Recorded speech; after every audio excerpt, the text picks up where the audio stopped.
Intimacy, covered a few topics. We did Doofs, VR and identity, mind-altering substances. What is friendship? I don't know. Mental health and addiction, yay, and just alpha brain rot. Anyway, the theme of this meetup is intimacy and like what that means. Versus like sexual like contact, like intimacy versus sex. I think one of the things when I explain to people like Giggletech from like the outside world is like when I say intimacy, people instantly assume sex toys. I'm like, well, it's adjacent. But I would say like sex is inside the intimacy. VR makes it so much easier to be intimate safely. I think probably the closest thing I can relate to real life events to VR is like festivals like Doofs, where like with the aid of substances, I think is an important like thing, especially for me and other people breaking down barriers. But with like some pro-social substances like. Speaking of, alcohol. It's funny how different chemistries work differently on different people, though, right? Like, alcohol makes me more social. Like weed will make me way more cuddly. But then I know people for whom they have just completely different reactions to either of those, and many more. I feel you. One of the more interesting ones that I've experimented with recently was 2CB, which was a very comfy headspace. Like psychedelic, different from like acid and mushrooms, more like MDMA and mescaline. But I just felt like very lucid, very, very lucid, and like being able to be intimate with other people that I don't know very well, like, but we're all there together. We all have like a mutual understanding. It was a safe, like at these festivals. There's like it's like a big cuddle puddle thing. It's like a tent with mattresses everywhere and music playing and tea and shit. So conducive to cuddling and just like getting in closer to people which I don't really know, and just being like, being physically close, like heads sort of close together, and then going out and being degenerates in front of subwoofers is always fun. I'm having problems with my tracking here. It's not good. It's not good. How did you first get into VR? I didn't get into VR chat. I got for years. Easily, it's well past my most played game. COVID for me. Like, yeah, that was it for me too. I notice when I'm like by myself, like, there's a lot of dark thoughts in my head when I'm by myself. But when I'm around others, it's not like that. Is that like the drive for humans to be social? Question mark. It definitely was for me during like COVID. Just finding a group of people who would, I was lucky and I was just like kind of coincidentally fell in with a group of people who were like mostly chill. And it was, that was really important for me at the time, because it was like, it's people I can actually like say hi to. Yeah, hell yeah. In person, you know what I mean? Because like I still had my IRL friends, but then it's like, none of us have seen each other in 3 months because the world is exploding.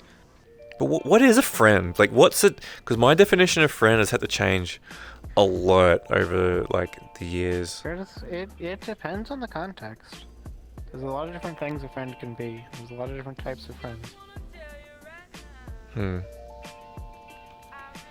Friends can be as simple as someone you talk to occasionally on the internet that you don't hate. Yeah. Yeah. Or it can mean as much as someone you know in person that you go and visit. You invite them over to your house, or you play games together or whatever. I feel like if I can't be open with people, if I'm on guard, then they're not friends. I found that it's surprisingly easy to open up to random people on VR chat that I don't know. What about, could you translate that into real life? I feel like it's very different. I feel like there's a different experience. Maybe not. It's a little harder. It's a little harder in real life, but not that much I agree. I think I actually have the opposite experience. I'm mixed, and like that just kind of comes with a lot of immediate assumptions. There's no fitting it. Like there's no fitting in with any crowd. Like white people think that I'm brown. Black people think that I'm too light. There's not like a specific crowd that like I neatly fit into, and stuff like wearing my hair in dreadlocks means that people assume that like I'm just like a huge pothead, for example. So coming into VR is really interesting from that perspective, especially because I have like very much a like Colorado, like very not evidently black accent, which in part is because I got really good at code switching as a kid, but that's its own conversation. I'm completely anonymous in here. Like people don't see me and immediately start making, at least not the same assumptions. Like if I'm wearing a furry avatar, people obviously assume, okay, you're a furry, right? Right. That's a very different set of cultural associations versus being black. And it's just really it's really interesting being in here, the way I get treated differently. I remember one time I was in just some random world. There's one of the random worlds that never gets anyone. I went to a public instance for no reason. It was empty as always, and I was just sitting on a bench overlooking a view, as I like to do a lot, and some random other person just randomly joined, and I ended up talking to them for like 3 hours with full understanding that we would never see each other again. Because like I feel like having those kind of conversations definitely exists outside. I particularly am fond of like bush doofs, or like kind of like loud music, people enjoying themselves and others, and a lot of sprinkling of substances, be it alcohol or whatever other mind-altering substances you want to intake. But I feel like that, and then that's where you can have these conversations specifically in the chill spaces, like not in front of the speakers or anything. That's for like dancing and just like kind of go crazy. But like when you're sort of done with that and you just want a bit of like reduce the stimulation. I don't know about you guys, but like I can get like overstimulated pretty easily. But like sometimes being like in that kind of environment, the overstimulation is like really, it's like great. It's like I completely lose myself to like the crowd, and just like there's no talking because like the music is literally too loud. Like the subwoofers are like shaking you, so like very primal. And then you want maybe that after that, like that's pretty exhausting, the chill space, and then those conversations of like complete strangers can then happen. You're raising your hand, you may speak. I can't see what you're doing. Are you giving me the finger? Robot head pats, robot fucking cuddles, clanker cuddles. It's cute. Actually, that's one thing that has been interesting in VR, and specifically on like the gender stuff. I'm not really a cute person, and I don't really often get the experience of cuteness, which I have been able to get in VR. I used to enjoy it, but I've had a lot of fun with this avatar not being like traditionally cute. The body language then has to become the cute, which you yeah. Human communication. Okay, we got E-Boy. Hello, Mr. E-Boy with fucking shrapnel in his face. It's alright, I've just insulted everyone who's had like piercings. Don't you have piercings? I got my ears pierced. I just have my septum pierced. But I took it out for a job interview, which I definitely regret. Like that doesn't feel like on point for me anymore. But like I guess it did back then. This is COVID, and I was like, I kind of really wanted a job. I had to give up my I was like simping for like their employer. Yeah, I'm like, I really want to be employed by you to give me money for my services. So I took my nose ring out and then didn't put it back in. Like I didn't put it back in straight away, and it healed up after like literally 24 hours. I'm like, I've heard so many stories of that kind of thing. and I'm like, oh, okay. I 3D printed like a it was like a green zigzag that would clip behind the ear. So you imagine you have your ear, and then sort of like, I can like send you a photo. It sort of like sit behind the earlobe, and I use magnets to secure it. So there'll be a magnet impregnated in the 3D print, and then you put a magnet on your earlobe, and it'll sort of like lock it there. Really relate. Oh, Ghost Vanilla, yo, yeah, mad. Hello. Hello. No, mad. Oh, wait, have you got your shit to work? Do you need your hand? Like, Dude. yes. Yeah. Ghost Vanilla was a lucky recipient of a Giggle Puck for the Trans Academy giveaway prizes for cool. like donating. So like fucking go you, like serious. Yeah. That was awesome. Yes, everyone looking cuddly, and fuck the haters. Oh my god, fucking Meat Crayon or whatever his fucking name is. Nah, it was a good video. But he told me I needed some hugs in real life, and I thought that was funny actually. So like, hell yeah. Someone let me do this video of some guy, who they did a VR chat thing, and they clipped one of my TikToks. Mostly engaged in cuddle groups, which is exactly what it sounds like. Just a little relaxed one. We just hosted Giggletech's first Cuddle Club meetup. That is a person that desperately needs physical attention. But it was yeah. That's a funny assumption because I feel like you're probably more likely to if it's between you and like your average commentary YouTuber. I'm gonna assume that you've had a hug more recently than them. Hell yeah. Take that, Meat Crayon. Do you know anyone? They mentioned like alcoholism and like drug use. Like, do you know anyone who's like been an alcoholic in here? Oh, lots, yeah. Lots? Yeah, okay. Fair. I think fair. that's pretty. I I know a whole group that plays VR chat almost exclusively for drinking every week. Every day? Because I don't. People do that in real life. They'll like go to bars and get shit. I mean, especially in Australia, like binge drinking in Australia. I still think I think that's alcoholism. That is already alcoholism. Which, to be clear, like I do have a drink most weekends. Like I would fit in that category. Is that? But is that? I don't think. I see. For me, and this is like cultural differences, and this is caveat. Australia is like known for having like a not great drinking culture, but like going into having a drink with your friends on a weekly basis would be seen as, one could even argue in some social circles, healthy socializing. So I mean, binge drinking on the other hand, and getting like shit faced, and like there's like medical evidence that's really not good for you, physically speaking.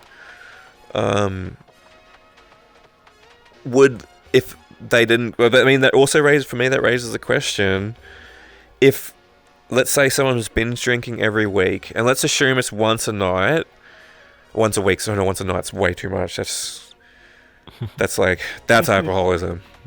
I used to work with some guy, well, yeah, like I worked with a dude, and I'd never drunk it so much in my life. We went we're working, so we moved to we're in a city of like service apartments, and we'll go on site, sometimes after 2 weeks at a time working straight, and after work we'd go for a drink at a pub and whatnot, and then go for dinner, and then drink more, and then go to a bar, and then drink more every night, probably like regularly, 3 nights a week, but it could sometimes be like all work nights. I'd never drunk that much in my life.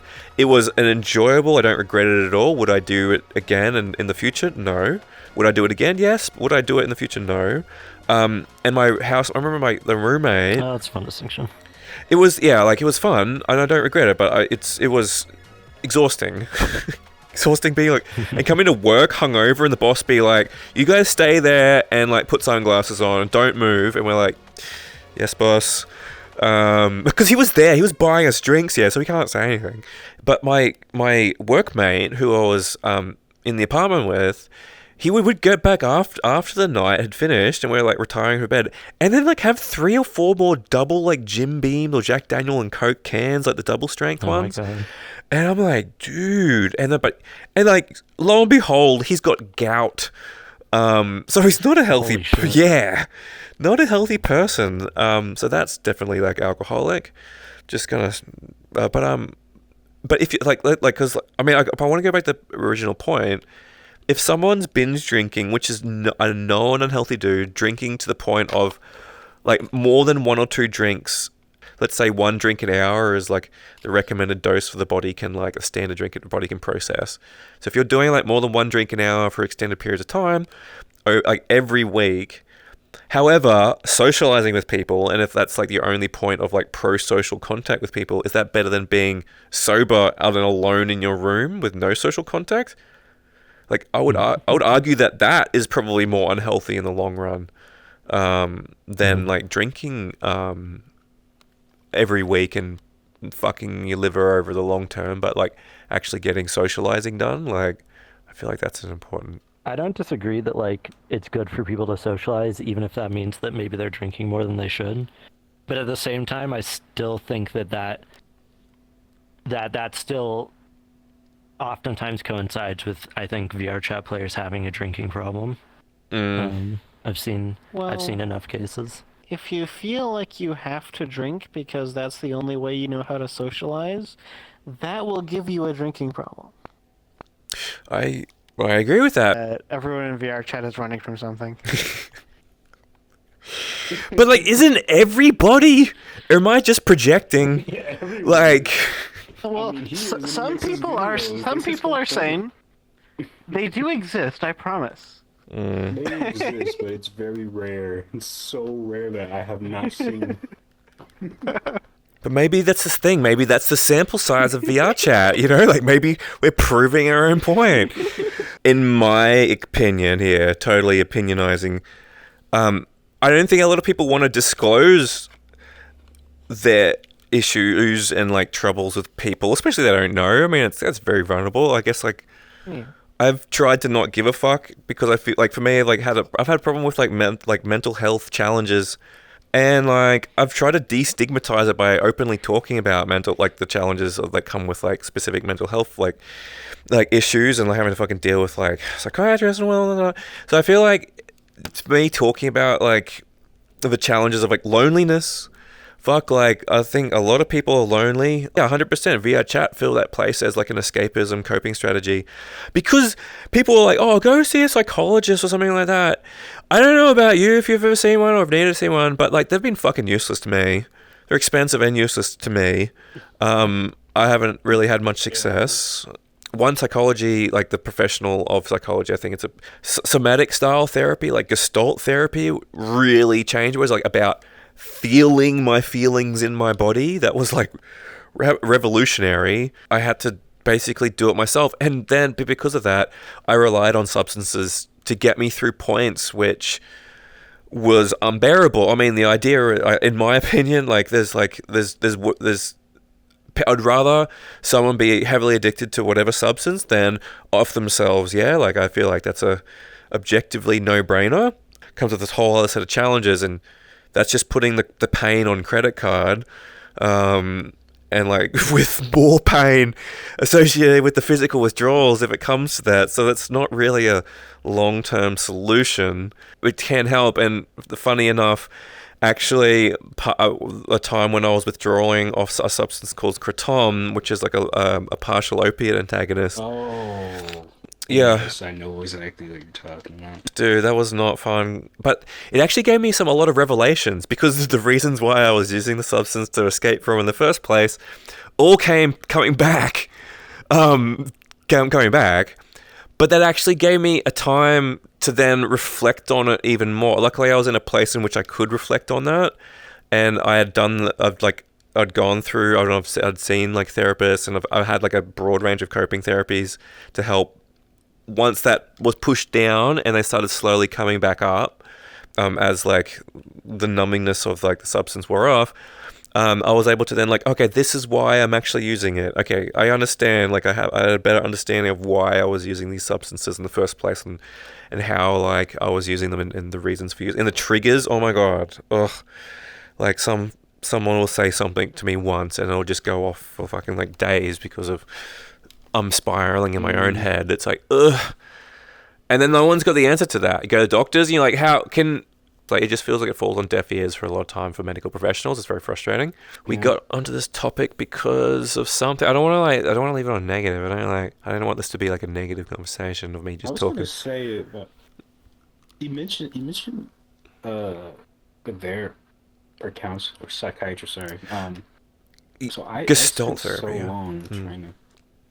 Yeah, I spent so long trying to find like a therapist.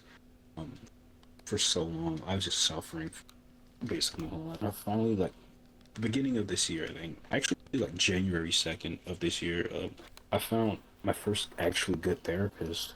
And I'm like, wow, this therapist gets me. They're like, if they weren't my therapist, they'd probably be my good friend. Like, it was like that type of connection. And I realized, because that's the thing everyone has been telling me to do, just find a therapist that you like, right? I got one, but there was still part of me that didn't change. It was more like I could just have a friend to talk to. Like I spent all this time trying to find a therapist that's like what everyone said you need the therapist for, and I got the therapist. And then it was like, oh wait, this isn't like what I expected it to be. It's just me like going to someone, telling them my problems, and they're not allowed to like give me advice, so they just say, damn, that's crazy, basically. Like, I leave.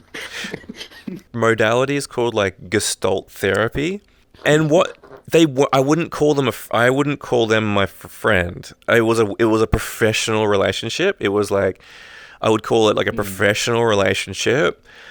Because what it was, and it was an actual thing, because like what would happen is that there would be like, I would go in there. And look, it was off the tail end of a fucking addiction, of a fucking opiate addiction. I went in there and I'm like, this is what's happened. I'm literally just over the withdrawals of this, probably still lingering a little bit. Fucking dump about who I am, like sideways dump.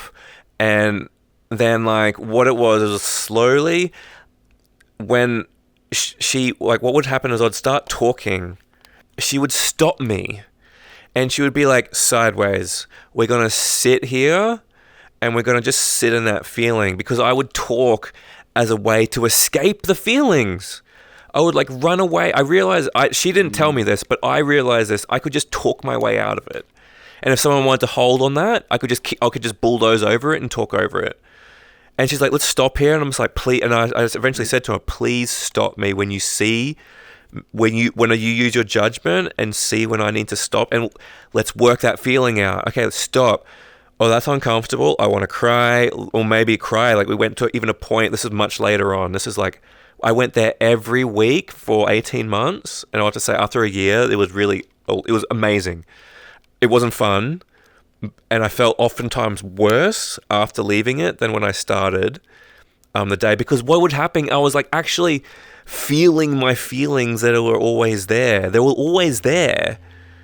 But she allowed me, and with the aid of magic mushrooms and ketamine and cannabis, little bits, with her consent, it allowed me to feel them and bring them up in a way that allowed me to not talk about, but to sit with them. And we're like, oh, where's this? What's going on here? Can we just like, let's be curious. Let's figure out what's causing this. It's not that I'm suddenly feeling them. It's like they were always there and they're always affecting me, these like negative feelings. I just wasn't aware of them. Day to day, I have to push feelings down just to get through the day. And it's a busy day. I have to cram them down. But at some point, I need to process them. Otherwise, it's going to build up, and that's going to cause me more panic attacks and thinking I'm dying, or like continual existential dread and like depression, like suicidal thoughts, like on the regular. Like, I need to fucking address this shit. And I'm like, I don't think it's going to ever be perfect, and those things are always going to be there, but like, at least like, I'm like, okay, what do I need to do? But it was cheap because she was a student, which is ideal in my opinion, because one, she has literally two people, they'll be discussing my case or discussing my like session, right, with like the supervisor. She's new, so she's not burnt out. She's young, not burnt out. And then when I brought up the topic of like, mate, like, can I come to your session like under the influence of like cannabis or like maybe magic mushrooms, just like a little bit. Like I don't want full on tripping, but like maybe like what I found out is I'd do them in the morning. I would have like, and then it'd be mushrooms, be intense, and there'd be some crying involved. I feel like mushroom, like psychedelics, very, very emotional. Very can be a bit of a roller coaster, bit of challenges. But then I'd go see her in the afternoon, and I was still being affected by it, but very much in the come down phase. And my brain is all neuroplastic, and all the psilocybins, like opening up all the pathways, and like, you know, the whole neuroplasticity studies that are coming out. And then I would we'd do the therapy in the influence of that, DIY, like a bit under the, it's kind of like underground, but like, because like I'm not paying, Same. you know, 25 grand for an MDMA therapy. Yeah, like no, like that's just too expensive. Hyperbait. Oh.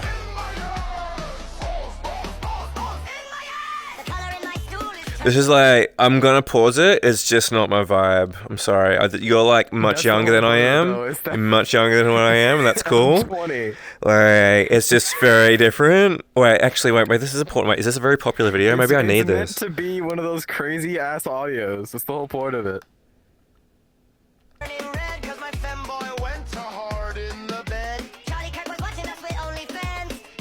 Have you heard that one fucking Eminem song that's been Oh, there's so many memes rolled into one. No, I haven't. I just feel like it's basically the audio goes, I used to stare at my teacher's tits the same way that he used to stare at kids. oh my god.